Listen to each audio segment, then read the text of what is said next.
Cyber risk হচ্ছে কি, refer to potential for loss or harm related to technical infrastructure or use of technology. এটা হচ্ছে risk. Risk আছে internal, external and third party or fourth party. Okay, internal তো আপনারা বুঝেন, insider, তাই না, মানে within the employee or internal people. আর এক্সটার্নাল হচ্ছে national state actor, cyber criminals, potential political instability and cyber war. এগুলো হচ্ছে এক্সটার্নাল, মানে আউটসাইড। আর third party R fourth party risk, risk introduce by vendor. ভেন্ডরে কিন্তু রিস্ক ইন্ট্রোডিউস করে, আবার ভেন্ডর আছে, তাই না, ওটা ফোর্থ পার্টি। এই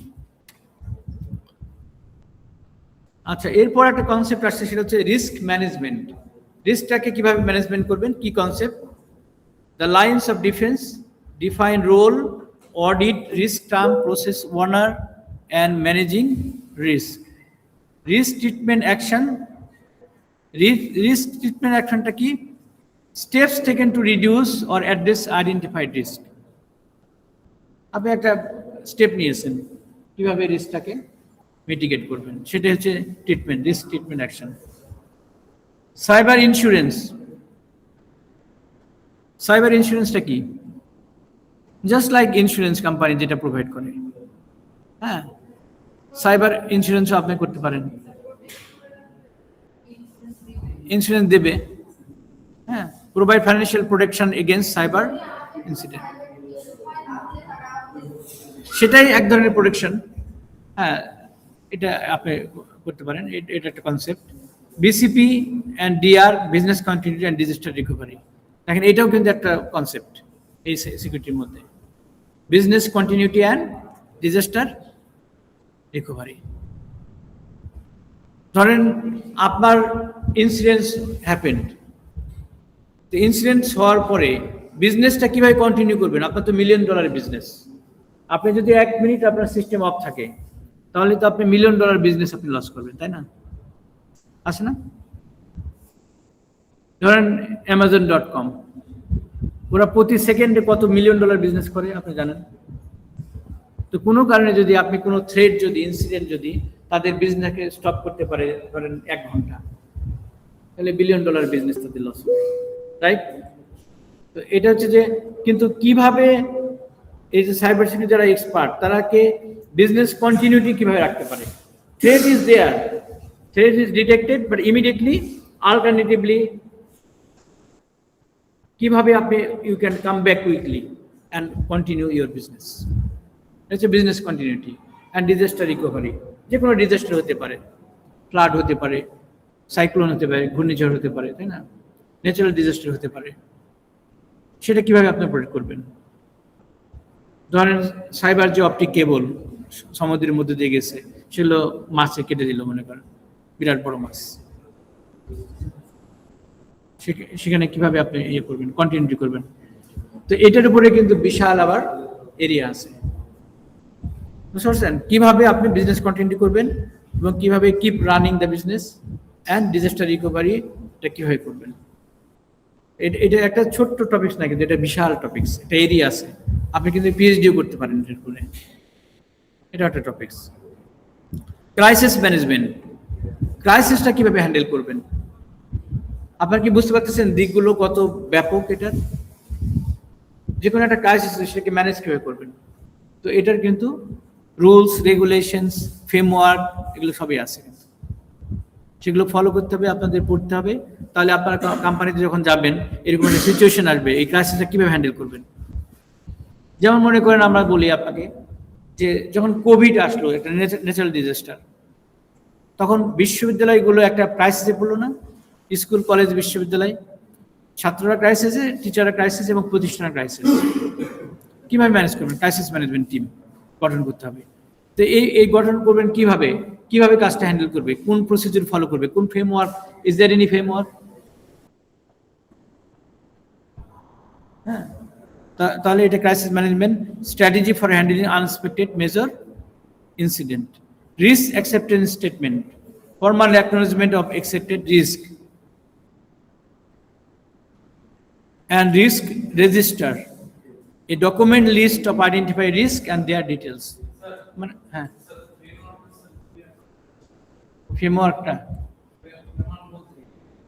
ফ্রেমওয়ার্ক হচ্ছে যে আপনার একটা স্টেপ বাই স্টেপ, হ্যাঁ, ডুইং সার্টেন অ্যাক্টিভিটি, এবং এই অ্যাক্টিভিটি বা একটা ফ্রেমওয়ার্কের মাধ্যমে কি করবেন আপনি, আপনি ধরেন আপনার রিস্ক ম্যানেজমেন্টের জন্য একটা ফ্রেমওয়ার্ক তৈরি করলেন, তাহলে এটা একটা গাইডলাইন হিসেবে কাজ করবে।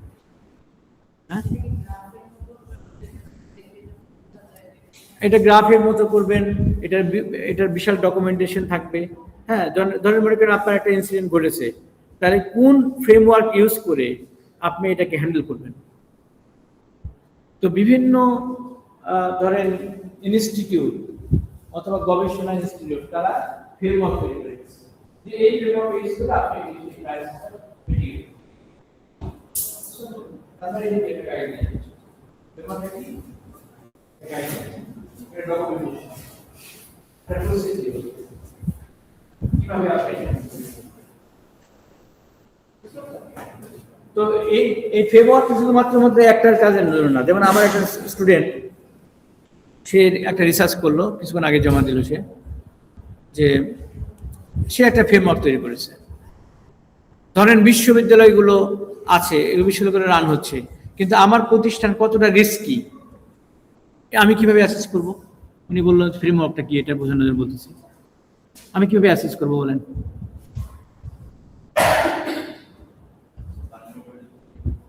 হ্যাঁ, প্রতিষ্ঠানে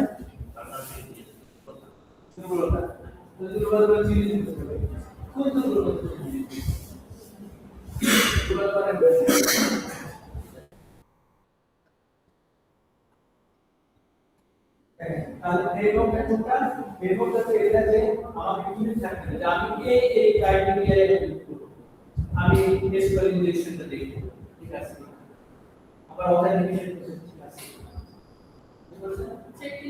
হ্যাঁ, আপনি চেকলিস্ট করে দেবেন, এবং চেকলিস্ট কিভাবে মেজার করবেন সেটা একটা গাইডলাইন, এবং সেটা আবার টেস্ট কিভাবে করবেন সেটা গাইডলাইন, সেটা ইভালুয়েট করবেন সেটা গাইডলাইন। এই পুরো প্রক্রিয়াটা যখন আপনাকে কমপ্লিট একটা ফ্রেমওয়ার্ক দিন, ফ্রেমওয়ার্ক প্রসেসর আপনি তাহলে এই পুরো প্রক্রিয়াটা যখন আপনি অ্যাসেস করার জন্য যদি একটা সিস্টেমেটিক আপনি করবেন, যে আপনি বলেন উইকনেস, এখানে কিন্তু বললাম উইকনেস কি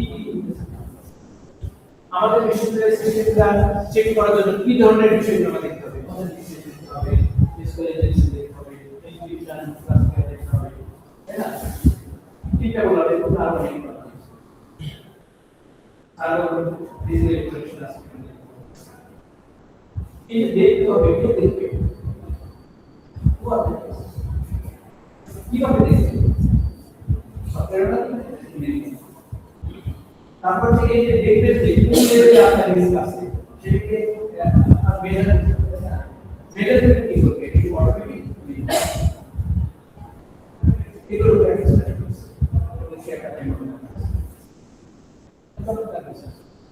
তো আশা করি এই করতে পারবে। তো সে কি করেছে, বিভিন্ন আর্টিকেল পড়াশোনা করেছে, যে এই যে রিস্ক ফ্যাক্টরগুলো আইডেন্টিফাই কি রিস্ক ফ্যাক্টর তার মাধ্যমে আইডেন্টিফাই করবেন যে রিস্ক আছে, ঠিক আছে, সিস্টেম ওয়েবে ক্ষেত্রে ওয়েব টিপি মানে এডিশন রিস্ক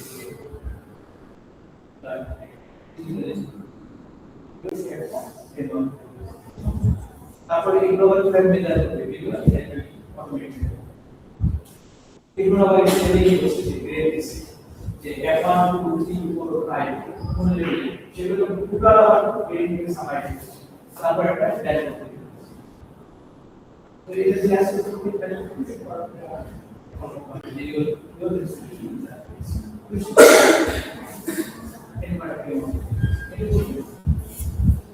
এগুলো গবেষণার মাধ্যমে করতে হয়, ঠিক আছে, এরকম রিসার্চ আপনারা করবেন। আচ্ছা, রিস্ক ম্যানেজমেন্ট প্রসেসটা কি? দেখেন, রিস্ক ম্যানেজমেন্ট প্রসেসটা কি? প্রথমে আইডেন্টিফাই দ্য রিস্ক, এটা ইম্পর্টেন্ট, কিন্তু আমি বলে দিই, কিন্তু আমি ক্লাসে কিন্তু বলে দিই কি কি ইম্পর্টেন্ট, কি ধরনের জিনিসগুলো পরীক্ষা আসবে আমি কিন্তু বলে দিই। হ্যাঁ, তো রিস্ক ম্যানেজমেন্ট প্রসেসটা আপনাকে জানতে হবে। প্রথমে assess risk, identify the risk, এবং অ্যাসেস, এরপর control risk and review control. এটা হচ্ছে যে risk management process. Identify risk means evaluate organization environment to identify current and potential risk that could affect business operation. তো risk management প্রসেসের মধ্যে কি থাকতেছে? প্রথমে হচ্ছে আইডেন্টিফাই, এরপর হচ্ছে যে অ্যাসেস করতে হবে। আইডেন্টিফাই যখন করলেন, অ্যাসেস করতে হবে কোন লেভেলের রিস্ক। হ্যাঁ, analyze identify risk to see how likely they are impact the organization and what is the impact could be, তার মানে কোন লেভেল সেটা আপনি আইডেন্টিফাই করবেন। এরপর কন্ট্রোল দ্য রিস্ক, কিভাবে কন্ট্রোল করবেন, তার মানে ডিফাইন করবেন মেথডস, প্রসিডিওর, টেকনিক, হ্যাঁ এগুলো, technology and other measures that can help organization mitigate the risk. Okay, and review control mitigation. এই মিটিগেশনটা আবার রিভিউ করতে থাকবেন, যে আপনার যে মিটিগেশন যে কনসেপ্টটা দিলেন, হ্যাঁ যে একটা ফর্মুলা দিলেন, এই ফর্মুলা আমি এটাকে মিটিগেট করবো, সেটা কি ঠিকমতো কাজ করছে কিনা, অর্থাৎ সি দ্য পারফরমেন্স। এই প্রক্রিয়াটা হচ্ছে এইভাবে রিস্ক প্রসেসের মাধ্যমে রিস্কটাকে কন্ট্রোল করবেন। এখন দেখেন এই যে সাইবার সিকিউরিটি রিস্ক ফ্রেমওয়ার্ক, এখানে ফ্রেমওয়ার্ক অবলম্বন করা আছে। আচ্ছা, এগুলো কি একটা framework, NIST CSA framework, National Institute of Standard and Technology cyber security framework, ওরা একটা ফ্রেমওয়ার্ক দিয়েছে। আপনারা এগুলো প্রত্যেকটা ফ্রেমওয়ার্ক কিন্তু আপনারা অনলাইনের মাধ্যমে পাবেন, কিন্তু সার্চ করলে পুরো ফ্রেমওয়ার্কটা আপনি পেয়ে যাবেন। তো আমি যা সেখানে নামগুলো দিয়েছি, যে NIST ফ্রেমওয়ার্ক, ISO 27001 ফ্রেমওয়ার্ক আছে সাইবার সিকিউরিটি রিলেটেড। এরপর DOD RMF framework, department of defence, এটা আসলে বেসিক্যালি ইউএসএ, হ্যাঁ ইউএসএ যে ডিপার্টমেন্ট অফ ডিফেন্স আছে তাদের একটা ফ্রেমওয়ার্ক এখানে আছে, risk management framework. Define guidelines DOD agencies use when assessing and managing cyber risks. Denial of service attack, তাই না, DOD, এটার জন্য একটা ফ্রেমওয়ার্ক করেছে ডিফেন্স কিভাবে। তারপর হচ্ছে যে fair framework, factor analysis of information risk. এই কয়েকটা ফ্রেমওয়ার্কগুলো আপনারা স্টাডি করবেন।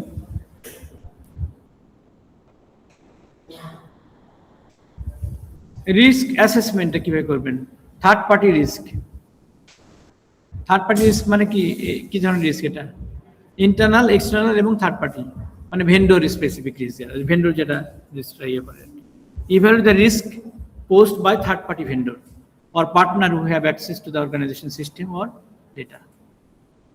ধরেন আপনার অর্গানাইজেশন থার্ড পার্টি হেল্প নেই, they are not your employee, they are not your customer or partner, but they are vendor, providing support, like Microsoft for example is a vendor. তো এই third party vendor যারা মানে ইয়ে করে আর কি, third party risk. এরপর হচ্ছে fourth party risk, extend the assessment of vendor of organization third party vendor, মানে ভেন্ডরের আবার ভেন্ডর, এগুলো কিন্তু আছে হ্যাঁ রিয়েল বিজনেসে। যেমন আছে না যে আপনার কোনো একটা কন্ট্রাক্ট নিল কেউ, কন্ট্রাক্ট নেওয়ার পরে দেখা যাচ্ছে যে কন্ট্রাক্ট নেওয়ার পরে ও আবার আরেকজনকে কন্ট্রাক্ট দিয়ে দেয়, একটা সাব কন্ট্রাক্ট দিয়ে দেয়, এরকম আর কি বিষয়। Penetration test, stimulated cyber attack to identify vulnerability in system, এটা পেনিট্রেশন টেস্ট, পেন টেস্ট বলে এটাকে। যে কোনো সিস্টেমকে আপনার এই টেস্টের মাধ্যমে ভালনারেবিলিটিগুলো আইডেন্টিফাই করা যায়। Infrastructure test, server, firewall, network configuration, এগুলো হচ্ছে risk assessment. Application pen test, হ্যাঁ সিকিউরিটি রিলেটেড যেগুলো মোবাইল অ্যাপ্লিকেশন অথবা ওয়েব অ্যাপ্লিকেশনের ক্ষেত্রে যেগুলো। Social engineering, simulating attacks like phishing to test human vulnerability. Dynamic application security, এগুলো সবগুলো আপনারা করবেন, ঠিক আছে। রেসপন্ডিং টু রিস্ক, রিস্কটাকে রেসপন্ড করবেন কিভাবে? 3 ওয়েতে: risk mitigation, risk remediation and risk transfer. হ্যাঁ, এই 3টা কনসেপ্ট একটু ভালো করে পড়তে হবে আপনাদেরকে। রিস্ক মিটিগেশন মানে কি? রিস্কটাকে কন্ট্রোল করলেন, মিটিগেট করলেন, অ্যাড্রেস করলেন, করে এটাকে কন্ট্রোল করলেন, তাই না? এটা হচ্ছে risk mitigation. Impact the exploitation, example placing the intrusion prevention system, intrusion prevention system use করে আপনার রিস্কটাকে মিটিগেট করলেন, রিস্কটাকে স্টপ করে দিলেন। আর risk remediation, remediation means fully address a vulnerability so it cannot be exploited, fully address। দেখেন, আপনি একটা ইন্ট্রুশন ডিটেকশন সিস্টেম দিয়ে রিস্কটাকে মিটিগেট করলেন, মানে কি? রিস্ক কিন্তু দেয়ার, কিন্তু সেই রিস্কটাকে আপনি অ্যালাউ করলেন না, ঠিক আছে। আর রিস্ক রিমিডিয়েশন মানে ফুলি কন্ট্রোল দ্য রিস্ক, হ্যাঁ, ফুলি কন্ট্রোল করে ফেলেন এটা। ধরেন আপনার সফটওয়্যারের মধ্যে একটা বাগ দেখা গেছে, তাই না? সেই বাগটা পুরোপুরি ফিক্স করে ফেললেন, এটাই রেমিডিয়েশন। আচ্ছা, রিস্ক ট্রান্সফার, যদি আপনার এই দুটো উপরে দুটো করতে না পারেন তাহলে কি করবেন? রিস্কটাকে ট্রান্সফার করে দিতে হবে। If mitigation and remediation are not practical, মানে আপনি করতে পারছেন না, এই দুটোই করতে পারছেন না, a company may transfer responsibility for risk to another party, let them handle by the other party। একটা উদাহরণ দিই তাহলে বুঝতে পারবেন। ধরেন আপনি ওয়েব হোস্টিং করবেন, একটা ছোট এক্সাম্পল দিই। তো ওয়েব হোস্টিং করলে যেটা হয়, আপনার ইন হাউস ওয়েব হোস্টিং করবেন, ইন হাউস। তো আপনি কি করেছেন? আপনি সার্ভার কিনেছেন, কিনে আপনার ওয়েবসাইটটা সার্ভার ইনস্টল করেছেন। তো ইনস্টল করলে কি হবে? আপনি এই জিনিসগুলো ম্যানেজ করতে পারবেন, যেহেতু আপনার সার্ভারটা কিন্তু ওয়েব সিকিউর না, হ্যাকাররা ইজিলি অ্যাক্সেস করে অ্যাটাক করে, তাই না? তো সেটাকে মিটিগেট করার জন্য কি করলেন আপনি? এই যে মিটিগেট, রিস্ক মিটিগেট আপনি যখন ফায়ার অথবা ইনফরমেশন ডিটেকশন সিস্টেম করে এটা কি বলে? Risk mitigation. আর রিস্ক ডিটারমিনেশন কি? ঠিক আছে, আপনার অ্যাপ্লিকেশনের মধ্যে যে ফল্টগুলো আছে, বাগস আছে, দুটো আছে, এগুলো আইডেন্টিফাই করে ফিক্স করে দেবেন। তাহলে আপনার অথেন্টিকেশন অথবা এনক্রিপশন, তারপরে ইজিলি পাথটাকে কপি করে যেগুলো আমাদের যে মানে এই আছে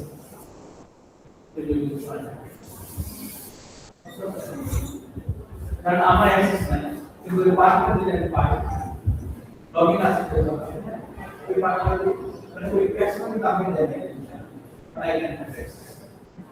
তার মানে ওই পাথটা কিন্তু ইম্পর্টেন্ট, এই তো সেটা আমি ফিক্স করে দিই। এটা হচ্ছে টোটালি ফিক্স করে আপনাকে রিস্ক মিটিগেশন করবেন। কিন্তু এই দুটোই যদি আমরা আমার এই তাহলে আপনার একটা কথা বলতে পারেন যে রিস্কটাকে ট্রান্সফার করবেন, তবে বলতে পারেন যে আমি ইন হাউস আর এটা দুটো আপনি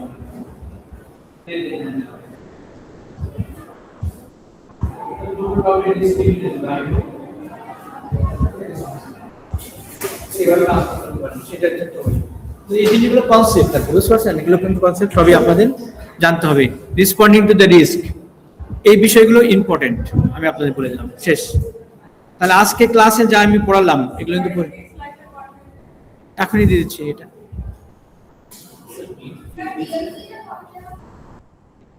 ও বিএলসি আপনাদের দেওয়া হয়নি না? দেখে আজকে তাহলে দিয়ে দেবো, গ্রুপে আপনাদের অ্যাড্রেস দিয়ে দেবো, আপনারা সবাই লগ ইন করবেন। হ্যাঁ, ঠিক আছে, ওকে। তো আজকে যে টপিকগুলো আলোচনা করলাম এগুলো কিন্তু আপনাদের পরীক্ষার জন্য ইম্পর্টেন্ট। খুব বেশি আলোচনা করি না, না আরো দুটো কনসেপ্ট আমাকে একটু পড়াতে হবে, কালকে শেষ হয়ে যাবে আশা করি। আর নাহলে একটা অনলাইন নিতে হবে, তাই না? আমাদের একটা অনলাইন বাকি আছে না ক্লাস, একটা ক্লাস নিয়েছি, আর একটা ক্লাসে বাকি আছে, হয়ে যাবে। আপনাদের পরীক্ষা কবে? আপনারা এই স্লাইডগুলো একটু ভালো করে পড়বেন, পরীক্ষায় ভালো করতে পারবেন।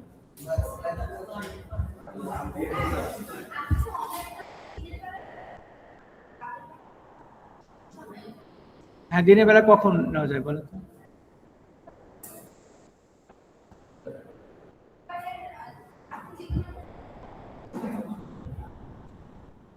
বুধবারে আপনাদের কোনো ক্লাস নাই?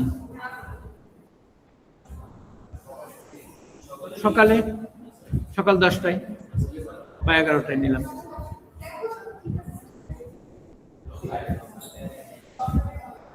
আগামীকাল একটা ক্লাস নিব, হ্যাঁ, আর বুধবারে একটা ক্লাস নিব, শেষ।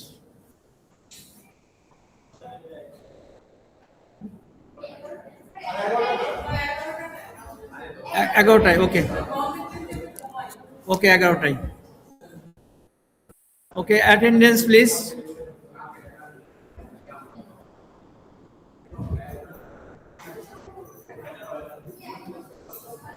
অনলাইনে যারা আছেন প্লিজ আপনারা একটু ইয়ে করেন, এই যে আইডি গুলো শেয়ার করে দেন।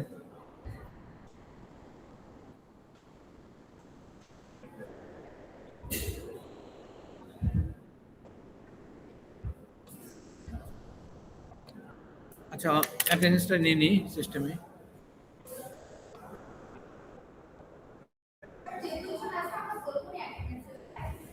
ও, মাত্র 2জন আছে তাহলে।